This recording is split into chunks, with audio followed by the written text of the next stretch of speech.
Media మిత్రులందరికీ నమస్కారం, ప్రజలందరికీ నమస్కారం.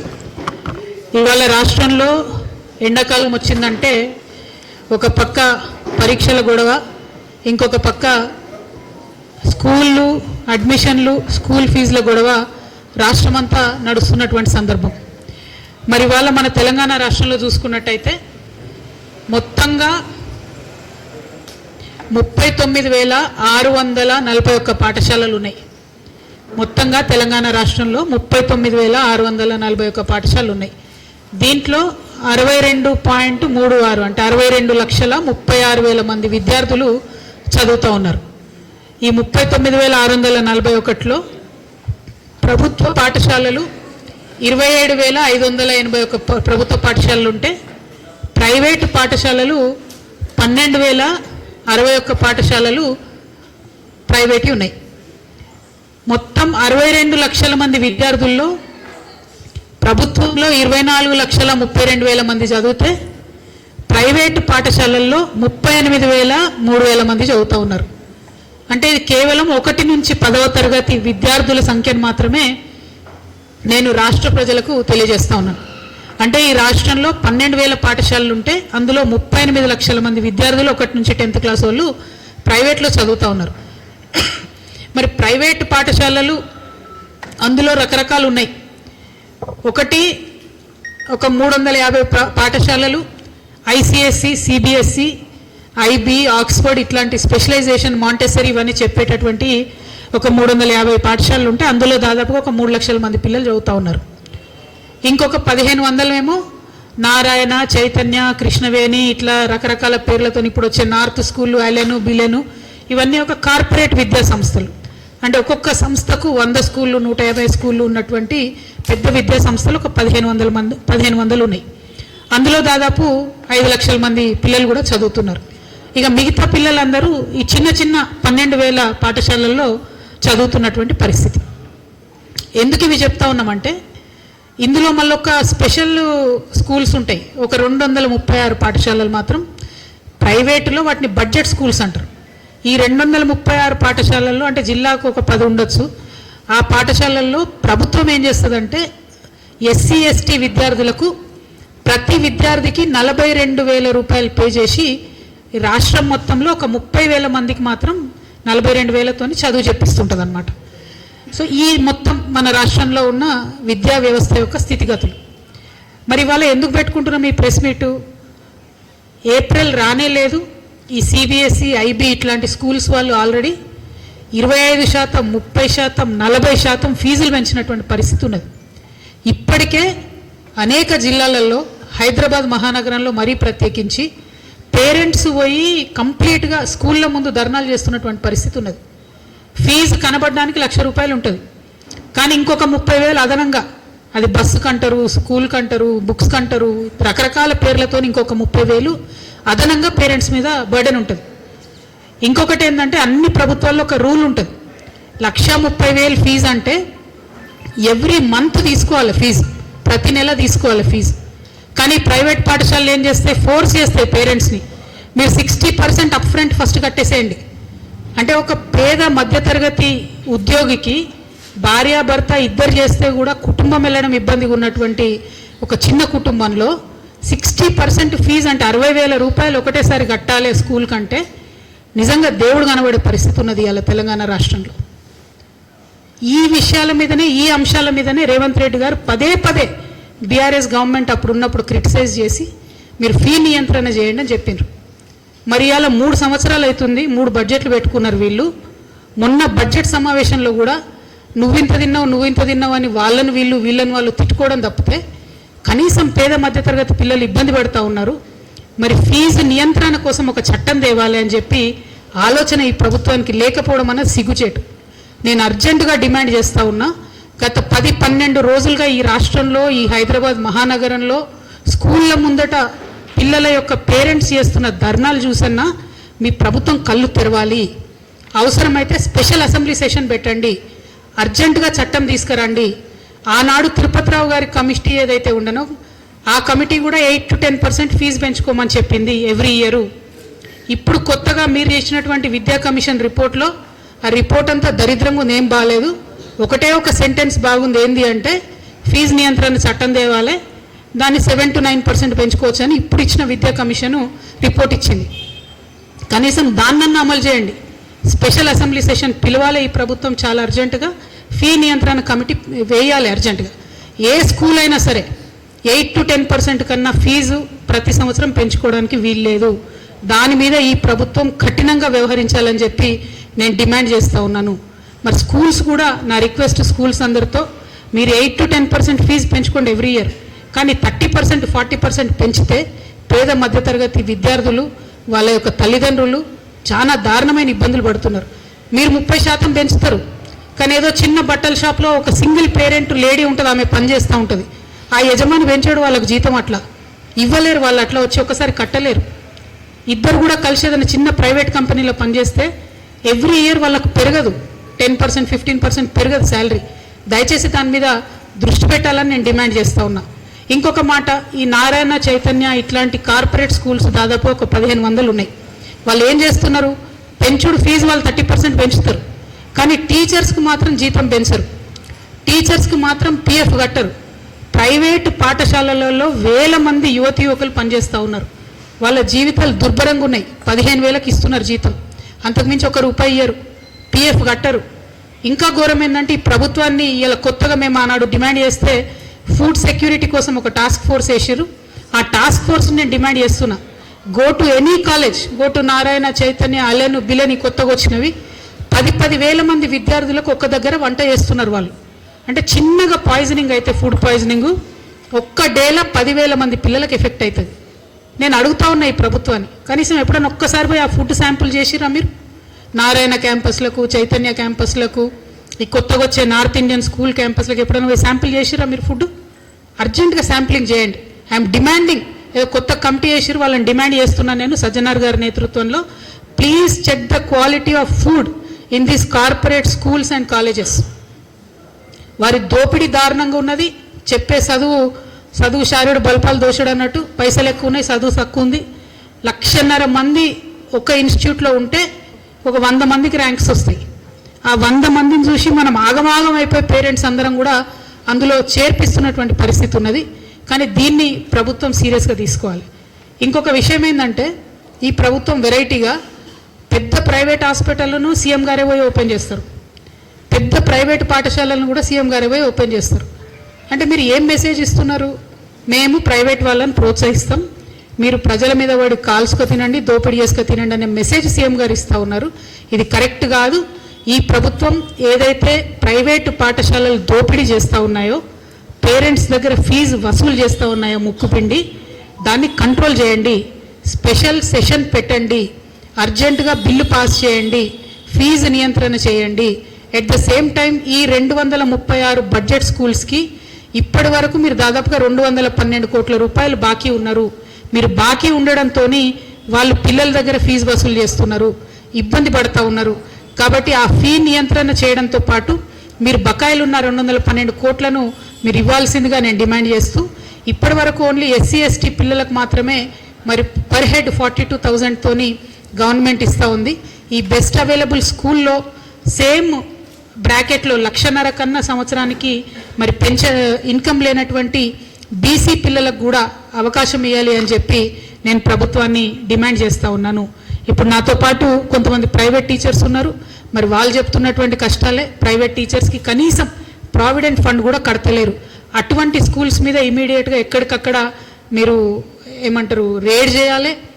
ఎక్కడెక్కడైతే పిఎఫ్ కడతలేరో, మ్యాచింగ్ గ్రాంట్ కడతలేరో అటువంటి స్కూల్స్ని సివియర్గా పనిష్ చేయాలి, వాళ్ళ పర్మిషన్ని రద్దు చేయాలి. ఫుడ్ సరిగ్గా పెట్టినటువంటి స్కూల్స్ మీద కూడా రేడ్ చేయాలని చెప్పి నేను డిమాండ్ చేస్తూ ఉన్నాను. నా దగ్గర కొంతమంది స్టూడెంట్స్ వచ్చి ఉన్నారు, వాళ్ళు ఇంజనీరింగ్ కాలేజెస్లో మరి ఏదైతే ఫీ రియంబర్స్మెంట్ ప్రభుత్వం యొక్క టోటల్ బకాయిలు 11,000 కోట్లు ఉంది, ఇంజనీరింగ్ కాలేజెస్కి 7,500 కోట్లు ఉంది. మరి 7,500 కోట్లు బకాయిలు ఉంటే ఆ ఇంజనీరింగ్ కాలేజెస్ వీళ్ళు సర్టిఫికెట్లు పెట్టుకొని ఉన్నారు. కోర్టు తీర్పిచ్చింది, సర్టిఫికెట్లు మీరు ఇచ్చేసేయండి, మీరు ప్రభుత్వం దగ్గర వసూలు చేసుకోండి అని కోర్టు తీర్పిచ్చింది. అయినా కూడా ఇప్పుడు ఈ పిల్లల సర్టిఫికెట్లు అన్నీ కూడా ఆ యాజమాన్యాలు పెట్టుకొని ఉన్నారు. కాబట్టి ఆ యాజమాన్యాలు నేను డిమాండ్ చేస్తూ ఉన్నాను, మీరు సర్టిఫికెట్స్ ఇవ్వండి, మీ తరఫున మేము నిలబడి ప్రభుత్వంతో కొట్లాడి మీకు ఆ బకాయిలు ఇప్పిస్తాం. కానీ ఆ పిల్లల భవిష్యత్తు ఖరాబ్ అవుతుంది. వాళ్ళు జాబ్ కోవాలి, ఫర్దర్గా ఏదైనా కోర్స్కి అప్లై చేసుకోవాలంటే సర్టిఫికెట్స్ లేకపోతే ఇబ్బంది అవుతుంది. కాబట్టి ఆ సర్టిఫికెట్స్ రిలీజ్ చేయాలని చెప్పి నేను ప్రభుత్వాన్ని, యాజమాన్యాలని డిమాండ్ చేస్తూ, ఇంకొక మాట ఖచ్చితంగా మనందరం కూడా గమనించుకోవాలి. ఇన్ని రోజులంటే నారాయణ చైతన్య స్కూళ్ళు ఉన్నాయి, కృష్ణవేణి స్కూల్ ఉంది, ఇంకేవో 10-15 పేర్లు ఉన్నాయి, అన్ని ప్రైవేట్ పాఠశాలలు ఉన్నాయని బాధపడ్డాం. ఇప్పుడు కొత్త ట్రెండ్ ఏమవుతుందంటే మొత్తం నార్త్ ఇండియా స్కూల్స్ వస్తున్నాయి ఇక్కడికి. అలెను, ఎక్సలెన్సు, రెజనెన్సు, ఫిజిక్స్ వీళ్ళందరూ నార్త్ ఇండియన్ స్కూల్స్. వీళ్ళు రావడం వల్ల నష్టం ఏం జరుగుతుంది? North Indian intermediate colleges, schools వాళ్ళు తీసుకొని వస్తున్నారు ఇక్కడికి. నష్టం ఏం జరుగుతుందంటే టోటల్ ఫ్యాకల్టీ వాళ్ళు ఓన్లీ నార్త్ ఇండియన్స్కే జాబ్స్ ఇస్తున్నారు. రిసెప్షనిస్ట్ దగ్గర నుంచి బాత్రూమ్స్ క్లీన్ చేసే వరకు కూడా వాళ్ళు ఓన్లీ నార్త్ ఇండియన్స్కి అవకాశాలు ఇస్తున్నారు. మరి మన తెలంగాణ లెక్చరర్స్ ఎటు పోవాలి, తెలంగాణ టీచర్స్ ఎటు పోవాలి, తెలంగాణ వాళ్ళకు ఉద్యోగాలు కావాలన్నా వద్దా? ఈ విషయంలో ప్రభుత్వం ఏమైనా స్టాండ్ తీసుకుంటుందా, తీసుకోదా? ఒకవేళ అందులో ఉద్యోగాలు మన వాళ్ళకి ఇవ్వకపోతే వాళ్ళకి పర్మిషన్ ఇవ్వకండి. మీరు ఎందుకు ఇస్తున్నారు పర్మిషన్? ఈ ఇయర్ పర్మిషన్స్ ఒకసారి లిస్ట్ మేము త్వరలో బయట పెడతాం. టోటల్ నార్త్ ఇండియన్ స్కూల్స్కే పర్మిషన్ ఇచ్చారు. తెలంగాణ వాళ్ళు ఎవరైనా అప్లై చేస్తే ఇస్తలేరు. ఇవ్వచ్చు కదా, తెలంగాణ ఉద్యమకారులకు ఇవ్వండి, తెలంగాణ యువకులకు ఇవ్వండి, వాళ్ళు పెట్టుకుంటారు. ఒకటో 2 కాలేజీలు వాళ్ళు బతికిపోతారు కదా. ఎందుకు నార్త్ ఇండియన్ లాబీని మీరు ఎంకరేజ్ చేస్తున్నారని చెప్పి నేను ప్రభుత్వాన్ని డిమాండ్ చేస్తూ, మళ్ళీ ఒకసారి నా డిమాండ్ని రిపీట్ చేస్తున్నా. అర్జెంటుగా ప్రభుత్వం అసెంబ్లీ సెషన్ పెట్టాలి, ఫీజు నియంత్రణ చట్టాన్ని పాస్ చేయాలి. జూన్ జూలైలో ఏదైతే పేరెంట్స్ని ప్రైవేట్ పాఠశాలలు ఫీజులు పెంచి కాల్చుకొని తినబోతా ఉన్నారో ఆ ప్రైవేట్ పాఠశాలల బారి నుండి ప్రభుత్వం పిల్లల యొక్క పేరెంట్స్ని రక్షించాలి. అన్ని ప్రైవేట్ పాఠశాలలు బాగలేవని నేను అంటలేను. చాలామంది ప్రైవేట్ పాఠశాలలు పిల్లల్ని కడుపులో పెట్టుకొని చూసుకునే వాళ్ళు ఉన్నారు, టీచర్స్ని బాగా చూసుకునే వాళ్ళు ఉన్నారు. కానీ ఎవరైతే అడ్డగోలుగా ఫీజులు పెంచుతున్నారో, ఎవరైతే కనీసం పేరెంట్స్ని లోపలికి కూడా రానియకుండా, అపాయింట్మెంట్ కూడా ఇవ్వకుండా పురుగుల్ని చూసినట్టు చూస్తున్నారో అటువంటి పాఠశాల యాజమాన్యాలకు మాత్రం నేను చెప్తా ఉన్నా, 8 to 10% మీరు పెంచుకోండి.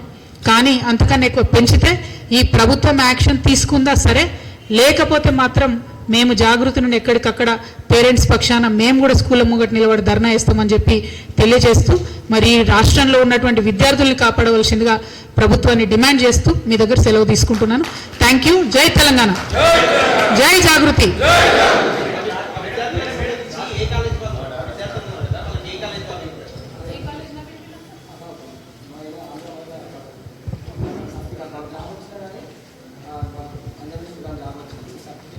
పంజాబ్ నేషనల్ బ్యాంక్లో జాబ్ వచ్చినా కూడా సర్టిఫికేట్స్ ఇవ్వమంటే ఆంధ్ర మహిళా కాలేజా ఏ కాలేజా? ఆంధ్ర మహిళ. Okay, thank you. అట్లా చాలా కాలేజెస్ ఉన్నాయి.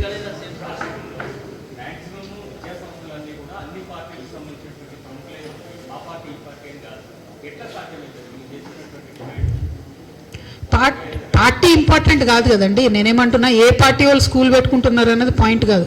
స్కూల్ ఎవరన్నా పెట్టుకోవచ్చు, ప్రభుత్వానికి ఒక స్టాండ్ ఉండాలి కదా.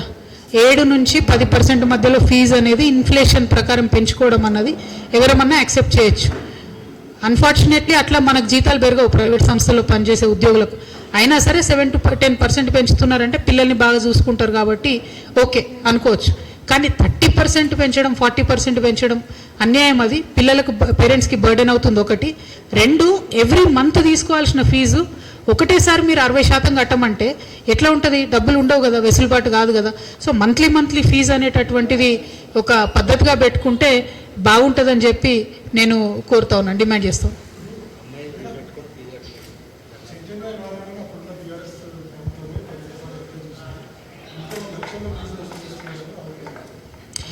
ఇప్పుడు స్కూల్స్, ఎస్పెషల్లీ కార్పొరేట్ స్కూల్స్తోని విషయం ఏంటంటే, దాదాపుగా మీరు ఏదైనా మనమన్న ఈ 2 పేర్లలో చైతన్య నారాయణ తీసుకుంటే ఒక్కొక్కరి దగ్గర 1,50,000 మంది స్టూడెంట్స్ ఉన్నారు.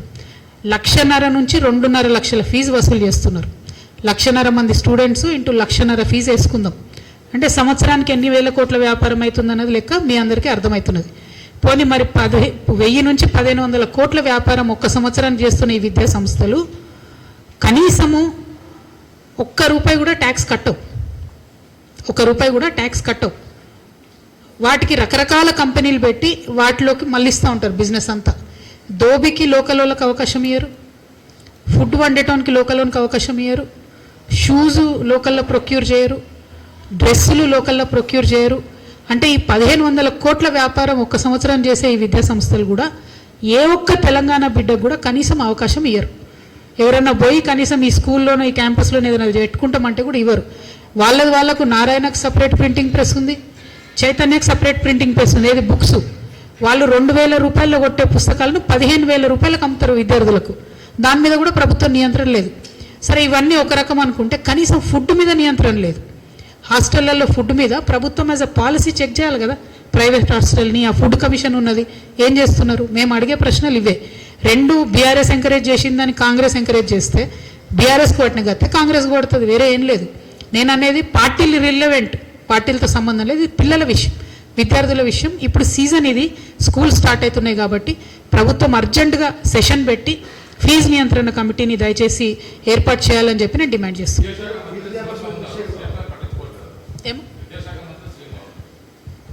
సీఎం గారు విద్యాశాఖ మంత్రి ఆయననే, హోంశాఖ మంత్రి ఆయననే. మా కర్మ ఏది చేద్దామన్నా కలుద్దామన్నా కష్టం. ఆయనను కలవలేము, ఆయనేమో పట్టించుకుంటలేడు. ఇంకో పక్క ప్రభుత్వ గురుకులాలలో కూడా పిల్లలు చనిపోతుంటే కూడా కనీసం ముఖ్యమంత్రి గారు రివ్యూ చేయడం లేదు. చాలా దారుణమైన పరిస్థితి ఉంది. విద్యను, విద్యార్థులను ఎన్నికల ముందుకే గుర్తించారు రేవంత్ రెడ్డి గారు తప్పితే ఎన్నికలు అయినాక మాత్రం కంప్లీట్గా నిర్వీర్యం చేసిన ఈ వ్యవస్థని. It's very unfortunate. అందుకే మేము డిమాండ్ చేస్తున్నాం సీరియస్గా, అసెంబ్లీ సెషన్ పెట్టండి, ఫీజు నియంత్రణ ఒక బిల్లును పాస్ చేయండి.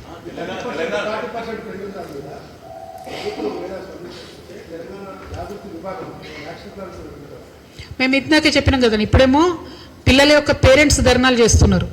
ఒకవేళ 10% కన్నా ఎక్కువ ఏమైనా స్కూల్స్ పెంచితే ప్రభుత్వం ఫీ నియంత్రణ ఒక చట్టం తీసుకొని అది అమలు చేయకపోతే జాగృతి సంస్థగా త్వరలో పార్టీగా మారబోతున్నటువంటి మేము ఖచ్చితంగా స్కూల్ యాజమాన్యాల దగ్గర, స్కూల్స్ ముంగట కూడా ధర్నాలు చేయడానికి వెనుకాడబోం. ఆ పరిస్థితి తేవద్దని ప్రభుత్వాన్ని నేను విజ్ఞప్తి చేస్తున్నాను. ఎందుకంటే 12,000 పాఠశాలలు ఉన్నాయి, ప్రతి జిల్లాలో లొల్లి పెట్టాల్సి వస్తుంది, అది మంచిది కాదు.